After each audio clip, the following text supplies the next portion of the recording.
बार एक वायरल सूची तैरती रही जिसमें कई विधायकों को मंत्री बनाने, कई विधायकों को मंत्री के साथ साथ विभाग बांटने और इन तमाम कयासों को लेकर अटकलबाजियां चलती रही। अमित त्यागी जी, आपका बहुत स्वागत है। बहुत नजदीक है अब घड़ियां जब शपथ होगी नई सरकार की, क्या संभावना लग रही है? सीएम, डिप्टी सीएम प्लस मंत्री भी आएंगे या 3 लोग ही शपथ लेंगे? रावत जी, कल एक बड़ा ऐतिहासिक जो प्रोग्राम है वो यहाँ पे हो रहा है और लगभग लगभग अभी तक जो आखिरी सूचना यही है कि मुख्यमंत्री के साथ 2 मुख्यमंत्रियों का जो है वो शपथ ग्रहण समारोह होगा। इसके अलावा बीजेपी से जो है अध्यक्ष और गृह मंत्री और प्रधानमंत्री के अलावा अलग अलग स्टेट से मुख्यमंत्री आएंगे बीजेपी शासित राज्यों से आएंगे। और ये भी कहा जा रहा है कि उस हॉल में 10 से लेकर 12,000 लोगों की बैठने की व्यवस्था की गई है, भारी व्यवस्था की गई है। तो पूरे राज्य से लोग आ रहे होंगे। असल में ये एक हॉल ना होके एक ये सार्वजनिक जगह है, एल्बर्ट हॉल, जहां का पूरा जो इलाका है उस इलाके में कुर्सियां लगा दी गई हैं और एल्बर्ट हॉल के सामने ये फंक्शन होगा जिसमें 3 जो है वो अलग अलग मंच बनाए गए हैं। एक मंच पे प्रधानमंत्री अमित शाह, अध्यक्ष बीजेपी और गृह मंत्री बैठेंगे और साथ में जो सीएम और वाइस सीएम होंगे और उसके अलावा एक मंच पे अलग अलग इस आए हुए स्टेट से जो मुख्यमंत्री होंगे वो बैठेंगे और दूसरे जो स्टेज है उस पे जो भी अतिथि होंगे उनके साथ होंगे। उसके सामने ये बड़ा बड़ा भारी प्रोग्राम है और हमारे पास भी ये दिक्कत आ रही है। अभी जब मैं ऑनलाइन हुआ हूं आपके साथ, उससे पहले पासेस के लिए हमारे पास फोन आ रहे हैं कि साहब कल पासेस अवेलेबल हो जाएं तो बहुत अच्छा रहेगा। पास का लोग इंतजार भी कर रहे होंगे और अक्सर ये देखा गया क्योंकि सुबह जल्दी जो है ये शपथ होनी है, इसलिए समय काफी कम होगा।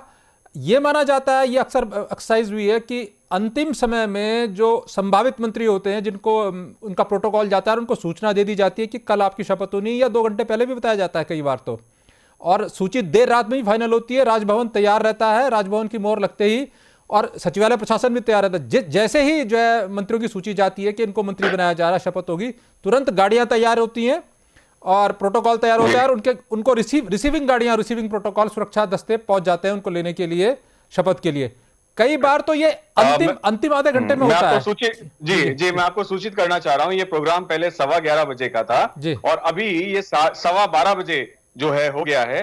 मुख्यमंत्री जो नवनियुक्त मुख्यमंत्री बने हैं उनके माता और पिता को भरतपुर से सीएमओ अलग से लेके आए हैं और ये एक भव्य प्रोग्राम हो रहा है। पूरी जो प्रशासन है वो इस पे लगा हुआ है कि कल का जो प्रोग्राम है सुव्यवस्थित तरीके से हो। जयपुर का ये अंदरूनी इलाके में है, इसलिए वहां की जो बेसिकली कल की जो जितनी भी यातायात की साधन है उन्हें बंद कर दिया गया है और जो यातायात है वो सारा डाइवर्ट किया गया है। चलिए, ये एक और सूचना आपको अपडेट दे रहे हैं कि 1 घंटा और आगे बढ़ाया गया है। हालांकि ये आधिकारिक रूप से 1 घंटा और बढ़ाया गया है भाजपा की तरफ से, लेकिन असल में शपथ होती तब है जब जो है राज्यपाल जी मंच पर आते हैं और उस समय 10 से 15 मिनट का समय लगता है, लेकिन उससे पूर्व तैयारी के लिए समय और बढ़ाया गया। मतलब मान के चलें कि ये प्रधानमंत्री के आने का समय, राज्यपाल महामहिम के आने का समय, और ये 12 बजे, ये 12:15 बजे कहा जा रहा है, तो ये 1 बजे और 2 बजे भी जाएगा, जैसे छत्तीसगढ़ में देखा गया है। 2 बजे का समय उन्होंने भी दिया था और खींचते खींचते 3:30-4 बज गए थे, तो समय रहेगा। लेकिन मैं आपसे ये समझना चाहूंगा कि सुरक्षा की व्यवस्था कर दी गई है, उनके माता पिता को लाया जा रहा है, ये तमाम चीजें हैं।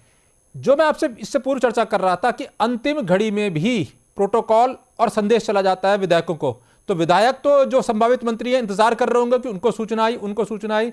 आपके पास कुछ है कि किसी विधायक पे इस तरह की कोई सूचना पहुंची हो कि उसे मंत्री की शपथ लेनी है, या अभी देर रात और लगेगी, या कल सुबह भी हो सकता है? क्योंकि हो सकता है नामों को लेकर चर्चाएं चल रही हो तो देर रात तक या कल सुबह तक फाइनल हो।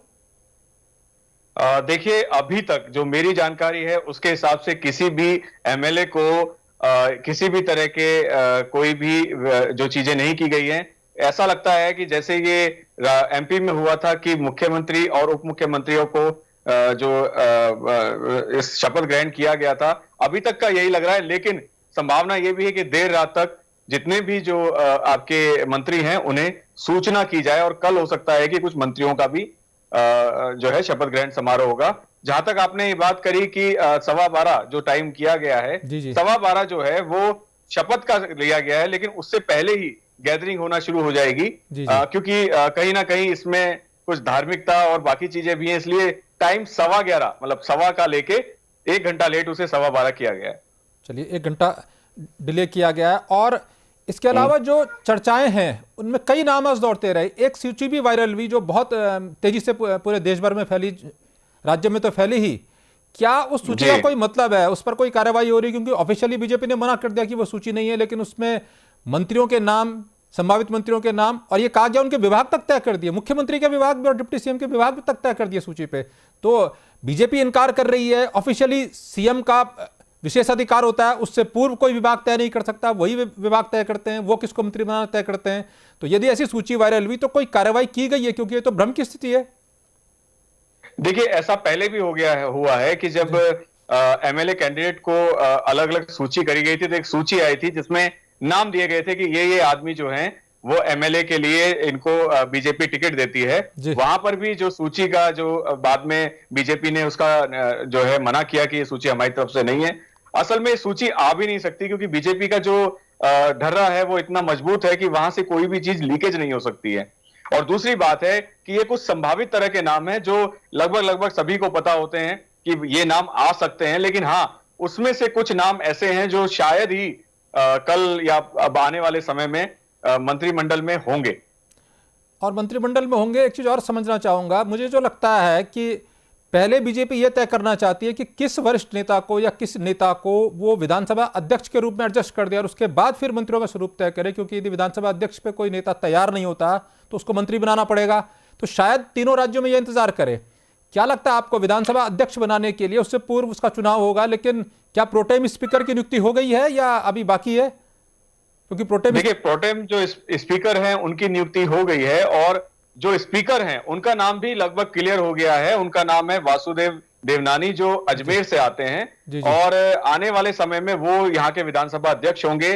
और पिछली बार जैसे हमने न्यूज में भी कहा कि जयपुर जिला इस बार बहुत ज्यादा लकी रहा है, क्योंकि मुख्यमंत्री भी वहां से आते हैं, उप मुख्यमंत्री जो दिया कुमारी हैं वो भी यहां से आती हैं, और जो अभी दूदू जयपुर से निकला हुआ एक जिला है जो दूदू है, वहीं से उप मुख्यमंत्री, यानी कि तीनों जो मुख्यमंत्री और उप मुख्यमंत्री हैं वो जयपुर जिले से ही आते हैं। आपने ये तो कह दिया कि जयपुर बहुत लकी हो गया है, लेकिन जो बाकी अन्य जिले हैं, सुदूरवर्ती जिले हैं, वो तो अनलक्की हुए। फिर तो उनका समावेश किस रूप में किया जाएगा? क्या आपको लगता है कि बीजेपी किस एंगल पर मंथन कर रही होगी कि क्षेत्रीय आधार पर मंत्रियों को नंबर लाया जाए या फिर जातीय आधार पर लाया जाए? क्योंकि यदि तीनों ही जो टॉप पोस्ट हैं, टॉप 3 पोस्ट यदि जयपुर में समाहित हो गई हैं और उसके अलावा भी अन्य विधायक होंगे तो उनका नंबर आ पाएगा?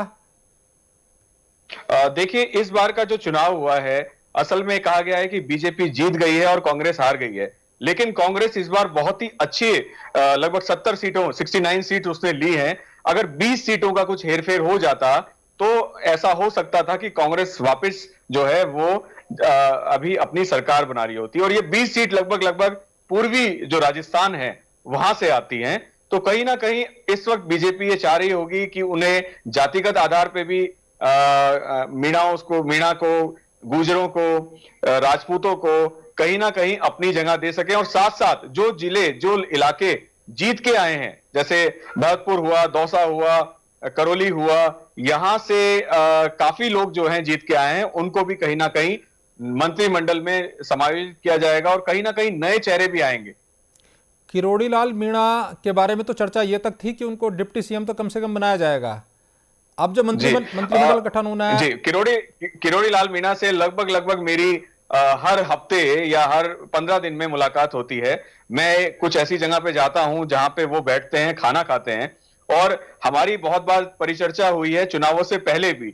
और वो व्यक्ति ऐसे रहे हैं कि उन्होंने इस बार बहुत ज्यादा संघर्ष किया है, चाहे अशोक गहलोत के खिलाफ लड़ना हो या विपक्ष की अगर किसी ने भूमिका अपनाई है तो वो किरोड़ी लाल मीणा ने अपनाई है। और इसके बाद, क्योंकि मैं इस बार भरतपुर, दौसा, अलवर वाले इलाके में था, तो वहां पे जो जितने भी मीणा जो चूज किए गए हैं, जितनी भी सीटें दी गई हैं, वो कहीं ना कहीं किरोड़ी लाल मीणा के द्वारा ही दी गई हैं। और कहीं ना कहीं मैं मानता हूं कि 20 से 25 सीटें वहां से आई थी। मैं आपको एक उदाहरण देता हूं कि इस बार हम महुआ में थे, कुछ 2 दिन हमारा महुआ में रहा, तो महुआ में उनका जो भतीजे हैं राजेंद्र मीणा इस बार चुनाव लड़ रहे थे और 3 बार के जो जीते हुए थे हुड्डा, उनको उन्होंने इस बार हराया। और ये जो लड़ाई थी ये बहुत क्लोज थी और कहीं ना कहीं ये माना जा रहा था कि हुड्डा इस बार दोबारा जीतेंगे। तो एक किरोड़ी लाल मीणा को जो उप मुख्यमंत्री ना देख के हमें ही अचरज नहीं हुआ, बाकी लगभग सभी लोगों को यह अचरज हुआ कि आखिर उप मुख्यमंत्री का दर्जा उन्हें क्यों नहीं दिया गया। लेकिन कहीं ना कहीं ऐसा लगता है कि कुछ अच्छा विभाग, या तो स्वास्थ्य विभाग या गृह मंत्रालय, आगे जाके आप किरोड़ी लाल मीणा के, हो सकता है किरोड़ी लाल मीणा को मिले। हैवीवेट मंत्री होंगे मीणा। और एक नाम और है जिस पर आप पूर्व में भी चर्चा कर रहे थे, जो राज्यवर्धन राठौड़ हैं। पहले तो यह हो रहा था कि अब उनको एक तरह से उनका सितारा बिल्कुल टिमटिमा गया है, ध्वस्त हो गया है, लेकिन अब फिर से एक बार उनका नाम चर्चाओं में आया है कि उनको तो एडजस्ट करना ही पड़ेगा। क्या ऐसा संभव है कि मंत्री के रूप में वो भी शपथ लें? देखिए, ये बड़ी दिक्कत वाली बात हो गई है, क्योंकि जयपुर से मैंने अभी बताया कि जयपुर से आपको मुख्यमंत्री और उप मुख्यमंत्री दोनों मिल रहे हैं। अब एक राजपूत चेहरा जयपुर से मिल गया है, वो है दिया कुमारी जी। और कहीं ना कहीं जयपुर से अगर राजपूत चेहरा उठाया जाता है तो एक जगह से एक ही राजपूत चेहरा आ सकता है, और वो चेहरा दिया कुमारी के तौर पे आ चुका है। कहीं ना कहीं मुझे ये उम्मीद नहीं है कि राजवर्धन राठौड़ को मंत्रिमंडल में लिया जाएगा। राजपूत कोटे से भले ना लें, लेकिन देश में जो उनका एक खिलाड़ी के रूप में नाम है, तो वो खिलाड़ियों वाला जो कोटा है और साथ साथ सेना वाला जो कोटा है, सेना की जो उनकी पूर्व भूमिका है, वो दो तो काफी बड़ी चीज है। जो स्टार, वो सिर्फ राजस्थान नहीं, राजस्थान के बाहर की सरहदों के बाहर भी वो भाजपा के लिए स्टार हैं। तो उनको एडजस्ट करके या उनको एडजस्ट ना करके ये रिस्क लेगी बीजेपी? देखिए, अगर क्योंकि हमारा मानना यह है कि अब ये जो सरकार है, राजस्थान सरकार या मध्य प्रदेश सरकार, वो कहीं ना कहीं पीएमओ के अंडर में भी आती है, और पीएमओ के जो निर्देश होंगे वो कहीं ना कहीं राजस्थान में एप्लीकेबल होंगे। लेकिन जहां तक सवाल आता है राजवर्धन राठौड़ का, ऐसा भी हुआ है कि एक बार उन्हें कैबिनेट मिनिस्टर बनाया है और अगली बार उन्हें किसी तरह का मंत्रिमंडल नहीं दिया गया है केंद्रीय स्तर पे। तो मेरा अपना मानना है एज ए राजस्थान के एनालिस्ट होने के लिए कि राजवर्धन राठौड़ को शायद इस तरह का कोई मौका ना मिले। ये मौका जो है कालीचरण सर्राफ, क्योंकि वैश्य वर्ग का कोई भी अभी तक मंत्री जो है जयपुर से नहीं हुआ है, तो हो सकता है एक जो है वो वैश्य वर्ग से लिया जाए। या एक संभावना ये भी है कि बाल मुकुंदराचार्य जो बहुत फेमस हुए हैं, अभी हमने कुछ रील डाली थी उनकी, तो अचानक जब हमने रील डाली तो हमारा सबसे ज्यादा व्यूवरशिप आई, करीबन 1.5 लाख लोगों तक वो न्यूज पहुंची। उम्मीद ये है कि देवस्थान विभाग जो पहले शकुंतला रावत के पास था, जिन हम लोगों ने अलवर में, बांसुर में उनके साथ जो न्यूज़ेस डाली थी कि हमारी टीम ने उनका जो है पूरा का पूरा जो एक कैंपेन है उसे रोका था, उनकी गाड़ियों को चुनाव आयोग से सीज करवाया था। देवस्थान विभाग हो सकता है कि बाल मुकुंदराचार्य जो यहां से हवा महल सीट से जीत के आए हैं, हो सकता है कि ये उन्हें मिले, ये संभावना हो सकती है।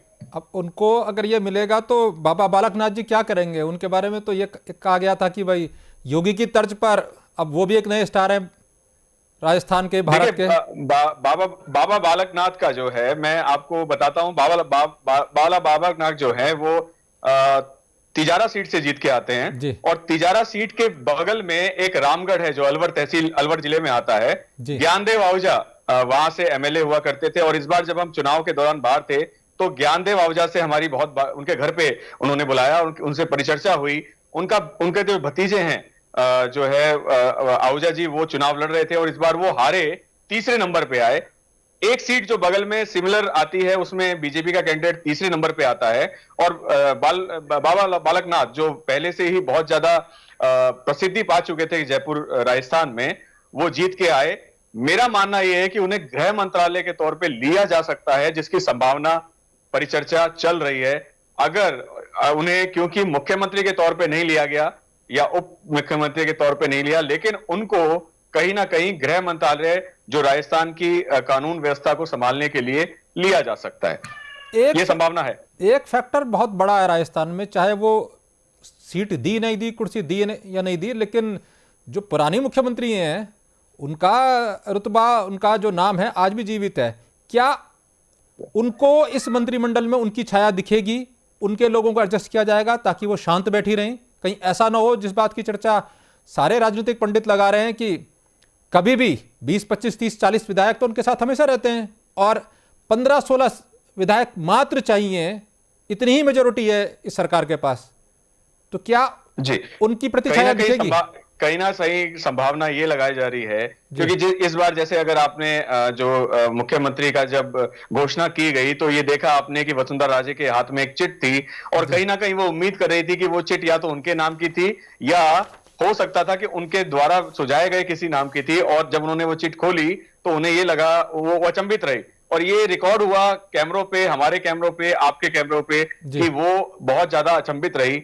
ऐसा रहा, मेरा कई बार इस दौरान वसुंधरा राजे के जो हाउस है, घर है, उन पे जाना हुआ और उम्मीदें ये लगाई जा रही थी कि कहीं ना कहीं वसुंधरा राजे का नाम आगे कर दिया जाएगा।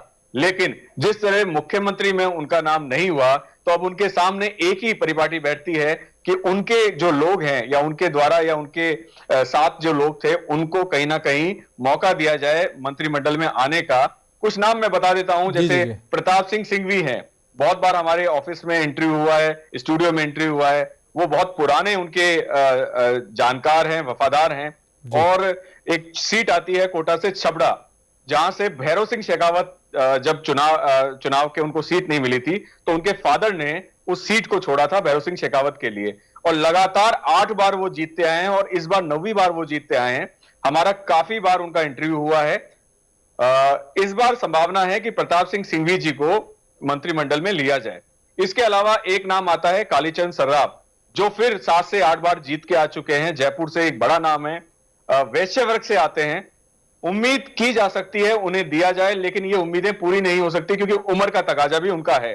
एक नाम आता है कैलाश वर्मा, जो भी उसी खेमे से आते हैं, लेकिन क्योंकि एसटी वर्ग से एक उप मुख्यमंत्री जयपुर से ले लिया गया है, इसलिए संभावना थोड़ी कम है कि कैलाश वर्मा को कोई मंत्रिमंडल दिया जाए।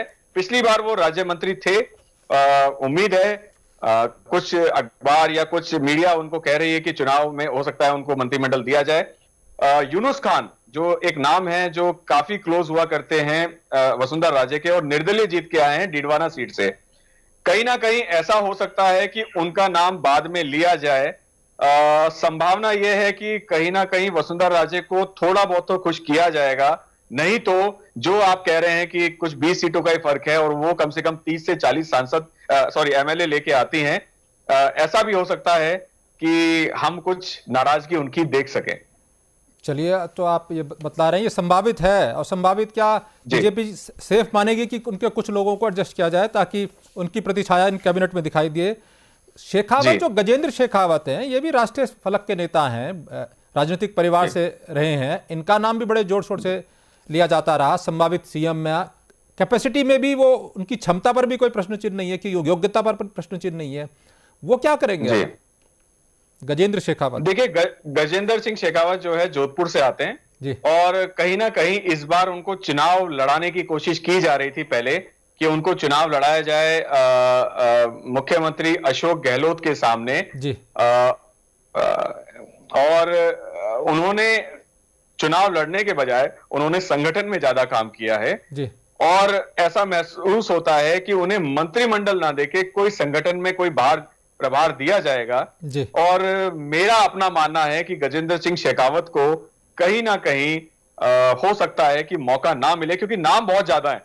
बीजेपी में दिक्कत यह है कि नाम बहुत ज्यादा है और मंत्रिमंडल बहुत कम है। और पहले जैसे हम केंद्र में देखते हैं कि ऐसे ऐसे नाम जैसे अश्विनी वैष्णव हुए या स्मृति ईरानी हुई, वो ऐसे नाम को मंत्री बनाया गया है। तो मुझे नहीं लगता है कि कोई बड़े नामों में अगर आप लेते हैं तो किरोड़ी लाल मीणा को बहुत ही महत्वपूर्ण दायित्व दिया जाएगा। और ऐसा हो सकता है कि इसके अलावा राजेंद्र राठौड़ जो हारे हैं तारानगर सीट से, उनको भी कोई मौका दिया जाए, या जाटों को खुश रखने के लिए सतीश पूनिया जो आमेर से हारे हैं उनको कोई मौका दिया जाए। बड़े नाम ये हो सकते हैं जिनको कैबिनेट में रखा जाएगा। बाकी जो है नए चेहरे, मेरा उम्मीद यह है कि नए चेहरे को लिया जाएगा। जैसे आज जो है दूदू से जो एमएलए आते हैं और मुख्यमंत्री उप मुख्यमंत्री बने हैं, उन्होंने एक जो है स्टेटमेंट दिया कि जिसमें उन्हें कहा कि हमें तो अपने टिकट का पता नहीं था और उप मुख्यमंत्री पे हमें बना दिया गया। तो ये एक बहुत बड़ा जो है होगा। आप नए चेहरे ज्यादा देखेंगे, मेरा मानना है। चलिए, आपका मानना है नए चेहरे आगे आप देखेंगे। सिद्धि कुमारी को लेकर भी काफी चर्चाएं हो रही है, सिद्धि कुमारी को भी जो है मंत्री बनाया जाएगा। सिद्धि कुमारी एक बड़ा नाम है और वो भी एक जो है राजघराने से आते हैं। असल में अब जो है वो विवेचना ये रहेगी कि पहले ये देखना पड़ेगा कि किस जगह से कहां से आए, मारवाड़ से कितने लोग आए हैं, डुडार से कितने लोग आए हैं, शेखावाटी से कितने लोग आए हैं।